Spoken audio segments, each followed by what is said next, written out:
নমস্কার বন্ধুরা, আরও একটি নতুন ভিডিওতে আপনাদের সবাইকে স্বাগত।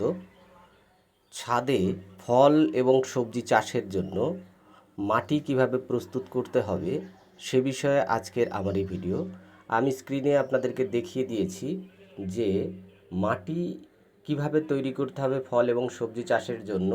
সেখানে গার্ডেন সয়েল 40%, শুকনো গোবর 30%, কোকোপিট 10%, ভার্মি কম্পোস্ট 10%, নিমখোল 1 কেজি, সর্ষের খোল 1 কেজি, হাড় গুঁড়ো 500 এবং শিং চাঁচা 500 গ্রাম দিয়ে ভালো করে এটাকে মিক্সড করে বেশ কিছুদিন, মানে 15 দিন বা 20 দিন, দরকার হলে 1 মাস ছাদে আপনি ফেলে রাখবেন। খোলা রোদের মধ্যে মাঝে মাঝে জলও দিতে পারেন।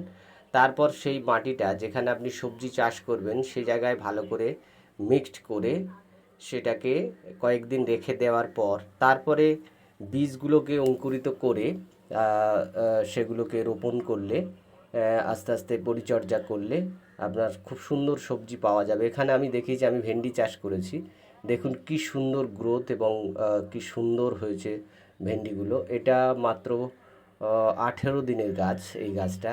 তার মানে মাটি প্রস্তুত থেকে প্রায় 1 মাস 18 দিন এটার বয়স, এবং আমি আশা করছি আর 15 দিনের মধ্যে ভেন্ডি চলে আসবে এই গাছগুলোতে। কাজেই আপনারা সবাই ছাদে যদি সবজি চাষ করতে চান, এই পদ্ধতিতে মাটি তৈরি করে আপনারা সবজি চাষ করতে পারেন, যথেষ্ট ভালো রেজাল্ট পাবেন। আমি সবাইকে অনুরোধ করব। ধন্যবাদ, ভালো থাকুন।